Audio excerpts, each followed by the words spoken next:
ಸಾಗರ್ ಸಾಹೇಬ್,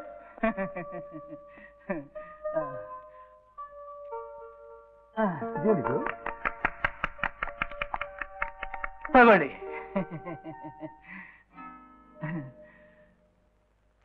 ಏನಿದು? ನಮ್ದು ಸಂತೋಷಕ್ಕೆ. ಅದ್ಸರಿ, ಹಾರ ಹಾಕಿದ್ರಿ ಹಾಕಿ, ಹಣ್ಣು ಕೊಟ್ರಿ ಕೊಡಿ. ಈ ಬ್ಲಾಂಕ್ ಚೆಕ್ ಯಾಕೆ? ಸಾಗರ್ ಸಾಹೇಬ್, ನಮ್ದು ಮಗಂದು ಪ್ರಾಣ ಉಳಿಸ್ರಲ್ಲ, ಆ ಜೀವಕ್ಕೆ ಬೆಲೆ ಕಟ್ಟಕ್ ಆಗ್ತದ? ನಿಮಗೆ ಎಷ್ಟು ಬೇಕೋ ಅಷ್ಟು ಬರ್ಕೊಳ್ಳಿ, ನಿಮ್ದು ಖುಷಿ. ನಂದು ಖುಷಿ. ನೀವ್ ಇದನ್ನ ಮಡಿಸಿ ಜೋಬ್ನಲ್ಲಿ ಹಾಕೋಬೇಕು. ನೀವು ಕೊಡ್ಬೇಕಾದ ಫೀಸನ್ನ ನನಗೆ ಆವಾಗಲೇ ಕೊಟ್ಟಾಯ್ತು. ಸಾಗರ್ ಸಾಹೇಬ್, ನೀವು ನಮ್ದಿಗೆ ಮಾಡೋ ಸಹಾಯಕ್ಕೆ. ಇದ್ರಲ್ಲಿ ಸಹಾಯ ಏನು ಮತ್ತೆ ಶೇರ್ ಖಾನ್? ನಿಮ್ ಮಗ ನಿರಪರಾಧಿ. ಅದು ಅಲ್ಲಾಗೆ ಗೊತ್ತು, ನಿಮ್ದುಗೆ ಗೊತ್ತು, ನಮ್ಗೆ ಗೊತ್ತು. ನಿಜವಾದ ಅಪರಾಧಿನ ಕಂಡಿಡ್ದು ಅವನಿಗೆ ಬಚಾವ್ ಮಾಡಿಸಿಲ್ಲ ನೀವು? ಸಾಬ್, ಹುಸೇನ್ ನಮ್ಗೊಬ್ಬನೇ ಬೇಟ. ಈ ಕೇಸಲ್ಲಿ ಅವನಿಗೇನಾದ್ರೂ ಪಾಸ್ ಆಗ್ಬಿಟ್ಟಿದ್ರೆ ನಾನು... ಹೋಗ್ಲಿ ಬಿಡಿ, ಈಗ ಅದನ್ನೆಲ್ಲ ಯಾಕೆ ನೆನ್ಸ್ಕೊಂಡು ಕಣ್ಣೀರ್ ಹಾಕ್ತೀರಾ? ಸಾಬ್, ಅಪ್ಪಂದು ಮನಸ್ಸು ಹೇಗಿರುತ್ತೆ ಅಂತ ನಿಮ್ಗೆ ಹೇಗೆ ಗೊತ್ತಾಗ್ಬೇಕು? ನಾನು ನಿಮ್ಗೊಬ್ಬ ಮಗ ಹುಡ್ತಾನೆ, ಹಾಗೆ ಗೊತ್ತಾಗುತ್ತೆ. ಆಚಾ ಸಾಬ್, ನಾನು ಬರ್ತೀನಿ.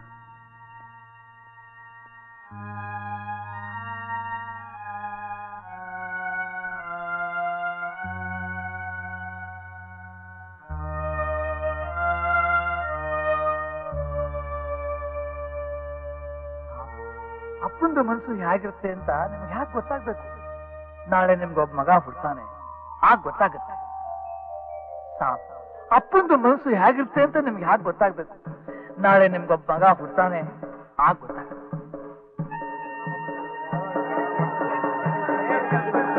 ಸಮಾಧಾನ ಮಾಡ್ಕೊಳ್ಳಿ.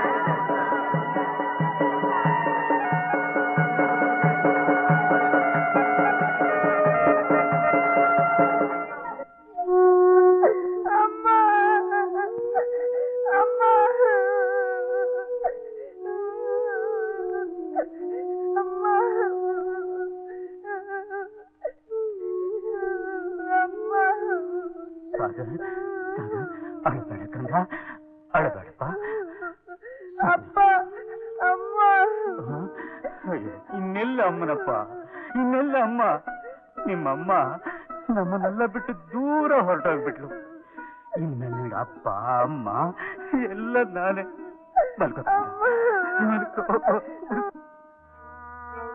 ಮನೆ ಯಜಮಾನಿ ಹೋದ್ರು ಅಂತ ಯಾವ ಕೆಲಸ ನಿಲ್ಸಕ್ಕಾಗುತ್ತೆ ಹೇಳಿ? ಆಗೋದೆಲ್ಲ ಆಗಲೇಬೇಕಲ್ಲ ರಾಯ್ರೆ. ಈ ಮನೆ ವ್ಯವಹಾರ ನೋಡ್ಕೊಳಕ್ಕಾದ್ರೂ ಒಬ್ರು ಬೇಡ್ವೆ? ಯಾಕೋ ಏನು ಎರಡನೇ ಮದ್ವೆಗೆ ನನ್ನ ಮನಸ್ಸು ಒಪ್ತಾ ಇಲ್ಲ. ಅಯ್ಯೋ, ನಿಮ್ಗೇನು ಅಂತ ವಯಸ್ಸಾಗಿರೋದು ಅಲ್ಲ, ನಿಮ್ಗೇನೋ ವೈರಾಗ್ಯ ಇರಬಹುದು, ಆದ್ರೆ ಈ ಮಗು ಏನ್ ತಪ್ಪಾಡ್ತು ಹೇಳಿ? ಈ ಬೆಳೆಯೋ ಹುಡುಗನ ಆರೈಕೆಗೆ ಒಬ್ಬ ತಾಯಿ ಬೇಡ್ವೆ ರಾಯ್ರೆ? ಯೋಚನೆ ಮಾಡಿ ನೋಡಿ ಮೇಷ್ಟ್ರೆ, ನೀವೆಲ್ಲ ತಿಳಿದವರು, ಅವರಿಗೆ ತುಂಬಾ ಆಪ್ತರು. ನೀವೇ ಒಂದ್ ಮಾತು ಅವ್ರಿಗೆ ಹೇಳಿ. ಮನೆ ಬೆಳಗೋಕೆ ಹೆಣ್ಣೇನೋ ಬೇಕು, ಆದ್ರೆ ಬರೋ ಹೆಣ್ಣು ಮಗುನ ಚೆನ್ನಾಗಿ ನೋಡ್ಕೋತಾಳೆ ಅಂತ ಯಾರು ಭರವಸೆ ಕೊಡಕ್ಕಾಗತ್ತೆ? ನನ್ನ ತಂಗಿ ಅಂತ ನಾನು ಹೊಗಳ್ತಾ ಇಲ್ಲ. ನಮ್ಮ ನಾಗವೇಣಿ ಅಪರಂಜಿಂತ ಹೆಣ್ಣು, ಸದ್ಗುಣಗಳ ಗಣಿ ಮೇಷ್ಟ್ರೆ. ರಾಯ್ರೆ, ಈ ಕೆಲಸ ಆಗ್ಲೇಬೇಕು ಅಂತ ನಾನೇನು ಒತ್ತಾಯ ಮಾಡ್ತಾ ಇಲ್ರಪ್ಪ. ನೋಡಿ, ಇಷ್ಟು ದೊಡ್ಡ ಮನೆ, ಇಷ್ಟು ಆಸ್ತಿ ಪಾಸ್ತಿ ಎಲ್ಲ ಇಟ್ಕೊಂಡು ನೀವು ನಿಮ್ಮ ಮಗ ಯಾಕ್ರಪ್ಪ ದಿಕ್ಕಿಲ್ದವ್ರಂಗಿರ್ಬೇಕು? ಯೋಚನೆ ಮಾಡಿ ನೋಡಿ. ಈ ಮದುವೆಗೆ ಒಪ್ಕೊಳ್ಳಿ. ಶಿವ ಎಲ್ಲ ಒಳ್ಳೇದ್ ಮಾಡ್ತಾನೆ, ಮಾಡ್ತಾನೆ, ಖಂಡಿತ ಮಾಡ್ತಾನೆ.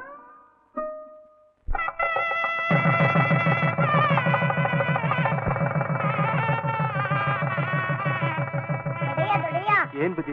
ನೋಡಿದ್ಯಾ? ನೋಡಿದೆ ಬುದ್ಧಿ. ಅಪ್ಪನ್ ಮದ್ವೆ ಲಾಡು ಎಷ್ಟು ಚೆನ್ನಾಗಿದೆ ಗೊತ್ತಾ? ತಗೋ ತಿನ್ನು. ತಿಂತೀನಿ ಬುದ್ಧಿ. ಅಶ್ಮವ್ವ, ತಗೋ ತಿನ್ನು. ನೀವು ತಿನ್ನಿ ಬುದ್ಧಿ. ನೀನ್ ತಿಂದ್ರೆ ನಾನ್ ತಿನ್ನೋದು. ಅಪ್ಪನ್ ಮದ್ವೆ ಲಾಡು ಬೇಡ ಅನ್ಬಾರ್ದು, ತಗೋ.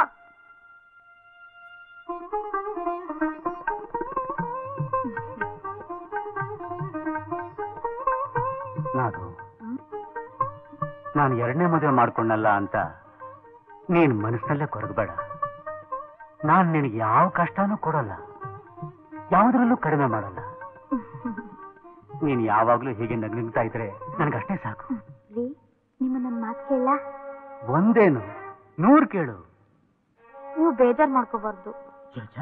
ಎಲ್ಲಾದ್ರೂ ಉಂಟೆ, ಕೇಳು ಕೇಳು. ನಂಗೆ ನಮ್ಮ ಅಣ್ಣನ್ ಬಿಟ್ಟಿದ್ದ ಅಭ್ಯಾಸನೇ ಇಲ್ಲ. ಅವನು ಅವನ ಹೆಂಡತಿ ಇಲ್ಲೇ ಇದ್ರೆ ನಂಗೂ ಜೊತೆ ಇರುತ್ತೆ. ಇರ್ಲ? ಅಷ್ಟೇ ತಾನೇ, ಇರ್ಲಿ ಬಿಡು. ಒಳಗ್ ಬರ್ಬಹುದಾ? ಬಾ ಅಣ್ಣ. ಗಂಡ ಹೆಂಡತಿ ತಂಪ್ ಹೊತ್ತ ನಾನು ಬಂದಿದ್ದು ತಗಡ್ ಬಡ್ದಂಗ ಆಯ್ತೇನೋ? ಪರವಾಗಿಲ್ಲ ಬಾ ಅಣ್ಣ. ಅಲ್ಲ, ಬೆಳಿಗ್ಗೆ ನೀವ್ ಹೇಳೋಕ್ ಹೊತ್ತಾಗ್ಬಹುದು, ಅದಕ್ಕೆ ಈಗಲೇ ಹೇಳೋಣ ಅಂತ ಬಂದೆ. ಬಾವ, ನಾಳೆ ಬೆಳಿಗ್ಗೆ ಮೊದಲನೇ ಬಸ್ಗೆ ನಾನು ಊರಿಗೆ ಹೋಗ್ತಾ ಇದ್ದೀನಿ. ಸಾಧ್ಯವಿಲ್ಲ. ಇನ್ಮೇಲೆ ನೀವು ಇಲ್ಲೇ ಇರ್ಬೇಕು ಅಂತ ನನ್ನ ಹೆಂಡತಿ ಆರ್ಡರ್ ಮಾಡಿದಾಳೆ. ಹೆಣ್ಣು ಕೊಟ್ಟು ಮನೆಯಲ್ಲಿ ನಾವು ಬಂದು ಇರೋದು ಅಂದ್ರೆ ನಿನ್ ತಂಗಿ ಮನೇಲಿ ನೀನಿದ್ರೆ ತಪ್ಪೇನು? ತಪ್ಪಿನ ಮಾತಲ್ಲ. ನಾವು ಕೆಲಸ ಕಾರ್ಯ ಇಲ್ದೆ ನಾನು ಇಲ್ಲಿ ಬಂದು ಕೂತ್ಕೊಂಡು ಏನ್ ಮಾಡ್ಲಿ? ಅಷ್ಟೇ ತಾನೇ. ನಮ್ ಜಮೀನು ಆಸ್ತಿ ಎಲ್ಲ ನೀನ್ ನೋಡ್ಕೊಂಡ್ರೆ ಯಾರ್ ಬೇಡ ಅಂತಾರೆ ಅಲ್ವೇನ್ರಿ? ಹೌದು, ನಾಗೂ ಹೇಳ್ತಿರೋದು ಕರೆಕ್ಟ್. ಅಣ್ಣ, ಮನೆ ವ್ಯವಹಾರದ ಹೊಣೆ ನೀನ್ ಹೊತ್ಕೊಂಡ್ರೆ ನಮ್ಗೆ ಎಷ್ಟು ಸಹಾಯ ಆಗುತ್ತೆ ಗೊತ್ತಾ ಅಲ್ವೇನ್ರಿ?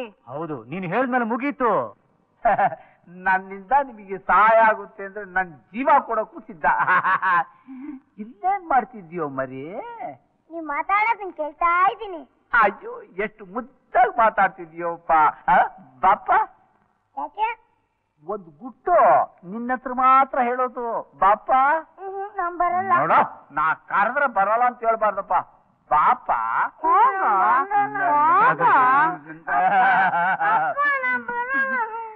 ನಮ್ಮ ಅಣ್ಣನ್ಗೆ ಮಕ್ಳು ಅಂದ್ರೆ ಪ್ರಾಣ. ಮಿಠಾಯಿ ಕೊಡಿಸ್ತೀನಿ ಬಾರೋ, ಭತ್ತ ಕೊಡ್ತೀನಿ ಬಾರೋ.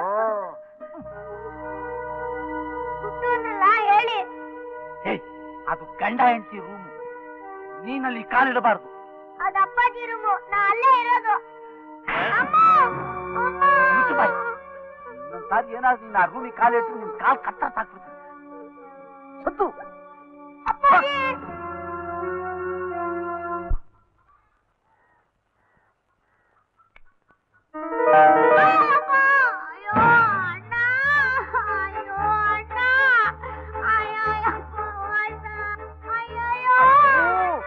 ಏನಾಯ್ತಮ್ಮ? ನಾಗು, ಏನಾಯ್ತು?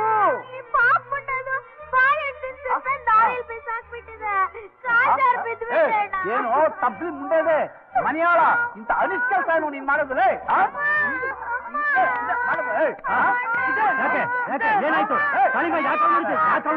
ನೋಡಿ ಬಾವ, ನಿಮ್ ಕುಲಪುತ್ತನ್ ಕೇಳು ಬುದ್ಧಿನ. ನನ್ ತಂಗಿ ಹೊರಗಡೆಯಿಂದ ಬರ್ತಾ ಇದ್ರೆ ಬೇಕು ಅಂತ ಬಾಳೆಹಣ್ಣು ತಿಂದು ಆ ಸಿಪ್ಪೆನ ಅವಳು ಬರೋ ರಾಷ್ಟ್ರಲ್ಲಿ ಹಾಕಿದ್ದಾನೆ. ಪಾಪ ಅವಳು ಅದನ್ನ ಗಮನಿಸಿ ಅದ್ರ ಮೇಲೆ ಕಾಲಿಟ್ಟು ಜಾರ್ ಬಿದ್ದು ಕಾಲ್ ಮುರ್ಕೊಂಡಿದ್ದಾಳೆ. ಹೌದಾ? ನಾಗವೇಣಿ, ತುಂಬಾ ಪೆಟ್ಟಾಯ್ತಾ? ಅಯ್ಯೋ, ಕಾಲೇ ತಿರ್ಸ್ಕೊಂಡ್ಬಿಟ್ಟಿದಾರಿ. ನಾ ಬಿದ್ದಿದ್ ನೋಡಿ ಚಪ್ಪಳ ತಟ್ಕೊಂಡ್ ನಗ್ತಾನ್ರಿ. ಸುಳ್ಳು, ಎಲ್ಲ ಸುಳ್ಳು ಅಪ್ಪಾಜಿ. ಮುಚ್ಚ ಬಾಯಿ. ನನ್ ತಂಗಿ ಸುಳ್ಳು ಹೇಳ್ತಾಳೇನು? ಬಾವ, ಗಿಡವಾಗಿ ಬಗ್ಗದ್ದು ಮರವಾಗಿ ಬಗ್ಗೀತ ಅಂತಾರೆ. ನಿನ್ನ ಮಗನ್ನ ಬೈದಲ್ಲಿ ಬೆಳೆಸಿದ್ರೇನೆ ನಾಳೆ ದಾರಿಗೆ ಬರೋದು. ಬೇಕು ಅಂತ ಬಾಳೆಹಣ್ಣು ಸಿಪ್ಪೆನಾ ಕಾಲ್ಗಾಗ್ತೀಯೇನೋ?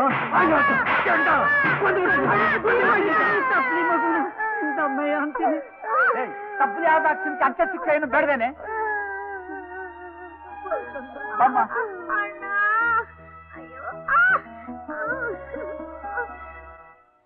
ನನಗೆ ಯಾಕೋ ಬೇಜಾರು, ನೆಮ್ಮದಿನೇ ಇಲ್ಲ. ಯಾಕೆ? ಮದ್ವೆ ಆಗಿ ಇಷ್ಟ್ ದಿನ ಆಯ್ತು, ನಾನು ಏನ್ ಸುಖ ಕಂಡೆ? ಈಗೇನಾಯ್ತೆ? ಇನ್ನೇನಾಗ್ಬೇಕು? ನಿಮ್ ಮಗನೇ ಇಲ್ವೇ? ಏನಾದ್ರು ಅಂದ್ರೆ ಮಲ್ತಾಯಿ ಅಂತಾರೆ ಜನ. ಅಂದೇ ಮಾಡದೆ ಮುದ್ದಾಗಿ ಬೆಳೆಸಿ ಅವನ್ ಕೆಟ್ಟ ಹಾಳಾದ್ರೆ ಆಗ್ಲೂ ನನ್ನೇ ಅಂತಾರೆ. ಈಗೇನ್ ಮಾಡ್ಬೇಕು ಅಂತೀಯ? ನಾವ್ ಪ್ರಗತಿಪುರಕ್ಕೆ ಹೋಗೋಣ, ಅಲ್ಲೂ ನಿಮ್ಗೊಂದ್ ಮನೆ ಇದೆಯಲ್ಲ. ಇಲ್ಲಾರ ನೋಡ್ಕೊಳ್ಳೋರು? ನಮ್ಮ ಅಣ್ಣ ಇಲ್ವಾ? ನಿಮ್ ಜಮೀನು ನೋಡ್ಕೋತಾನೆ, ನಿಮ್ ಮಗನ್ನು ನೋಡ್ಕೋತಾನೆ. ಯಾಕೆ ಸುಮ್ನಾಗ್ಬಿಟ್ರಿ? ನಿಮಗ್ ಕಟ್ಕೊಂಡ್ ಹೆಂಡತಿಗಿಂತ ನಿಮ್ ಮಗನೇ ಹೆಚ್ಚು ಅಂತ ಕಾಣತ್ತೆ. ಇಲ್ಲ, ನನ್ ಪ್ರಾಣ. ಏನೋ ಒಂದ್ 4 ದಿನ ನಾವಿಬ್ರೇ ಸಂತೋಷವಾಗಿರೋಣ ಅಂತ. ಒಳ್ಬೇಡ, ನೀನ್ ಹೇಳ್ದಾಗೆ ಕೇಳ್ತೀನಿ. ನಾಳೆನೆ ಹೊರಟು ಬಿಡೋಣ. ನಿನ್ ಸಂತೋಷನೇ ನನ್ ಸಂತೋಷ. ನೀನ್ ಮಾತ್ರ ಅಳಬಾರ್ದು.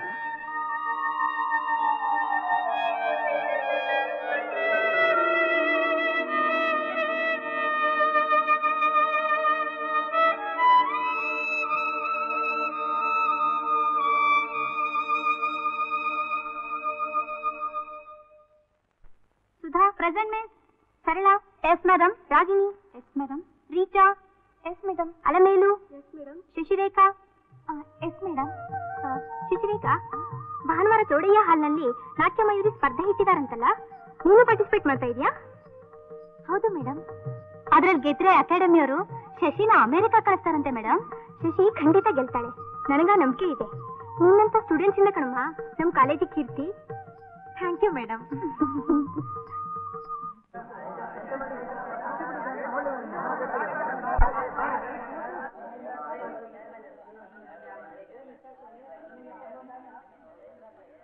ಮಾನ್ಯರೇ ಮತ್ತು ಮಹಿಳೆಯರೇ, ಕುಮಾರಿ ಶಶಿರೇಖಾ ಅವರ ನೃತ್ಯ ಪ್ರದರ್ಶನವಿದೆ. ಇದಕ್ಕೆ ಮುಂಚೆ ಈ ಸಮಾರಂಭದ ಮುಖ್ಯ ತೀರ್ಪುಗಾರರ ಪರಿಚಯ ಮಾಡಿಕೊಡಬೇಕಾದ್ದು ನನ್ನ ಕರ್ತವ್ಯ. ಶ್ರೀಮಾನ್ ರಾಯ್ ಅವರು ವೇದಿಕೆ ಮೇಲೆ ಬರಬೇಕು.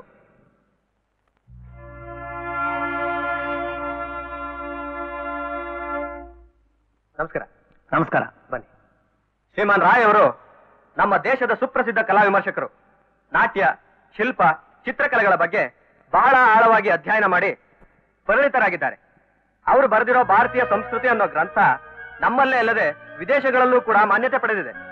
ಅವರು ಈ ಸಮಾರಂಭಕ್ಕೆ ಮುಖ್ಯ ಅತಿಥಿಗಳಾಗಿ ಬಂದಿರೋದು ನಮ್ಮೆಲ್ಲರ ಭಾಗ್ಯ.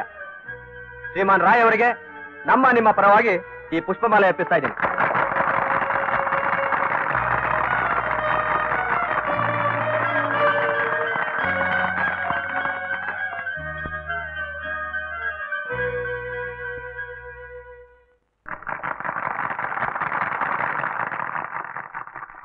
ಈಗ 10 ನಿಮಿಷ ವಿರಾಮ.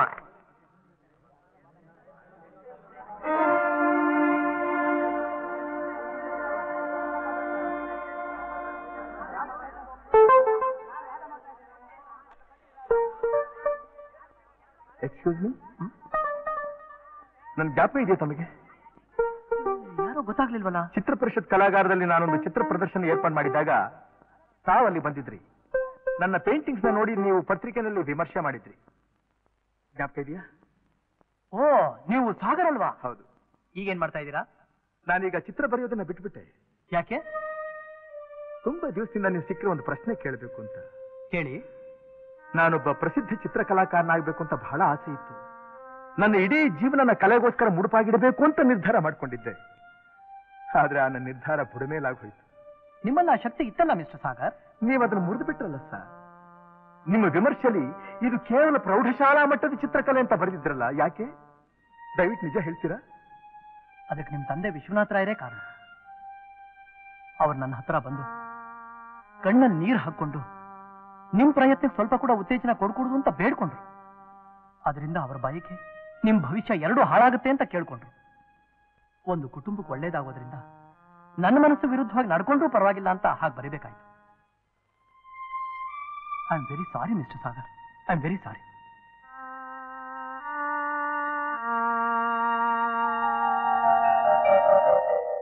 ನೀವು ನನ್ನ ವಿದ್ಯಾಗುರುಗಳು. ಮಣ್ಣಲ್ಲಿ ಬಿದ್ದಿದ್ದು ನನ್ನನ್ನ ಮಾಣಿಕ್ಯ ಮಾಡಿದವರು, ಆದ್ರೆ ತೋರಿಸಿದವರು. ಜನ್ಮ ಕೊಟ್ಟ ತಂದೆನೇ ನನ್ನ ಆಸೆ ಆಕಾಂಕ್ಷೆಗಳು ಉತ್ತೇಜನ ಕೊಡದೆ ವಿರೋಧಿಸೋದು ಅಂದ್ರೆ ಇದು ನ್ಯಾಯನ, ಧರ್ಮನ? ನಿಮ್ ತಂದೆ ತಾನೇ ಹೇಳಿದ್ದು.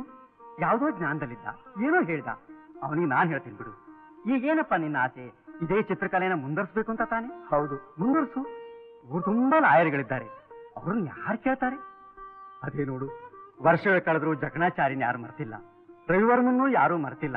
ಕಲಾ ಸರಸ್ವತಿ ಎಲ್ರಿಗೂ ಒಲಿಯಲ್ಲ, ಲಕ್ಷಕ್ಕೊಬ್ಬರಿಗೆ ಅದೃಷ್ಟ ಸಿಕ್ಕೋದು. ಯಾರೇನೇ ಹೇಳಿ ಸಾಗರ್ ಚಿತ್ರಕಲೆ ಮುಂದುವರಿಸೋದೇ ಸರಿ ಅಂತ ನನ್ಗನ್ಸುತ್ತೆ. ಅದಕ್ಕೆ ನಿನ್ನ ಸ್ಫೂರ್ತಿ ಬೇಕು, ನಿಮ್ಮ ಆಶೀರ್ವಾದ ಬೇಕು. ನಾನು ಸಾಧಿಸ್ತೀನಿ, ಖಂಡಿತ ಸಾಧಿಸ್ತೀನಿ.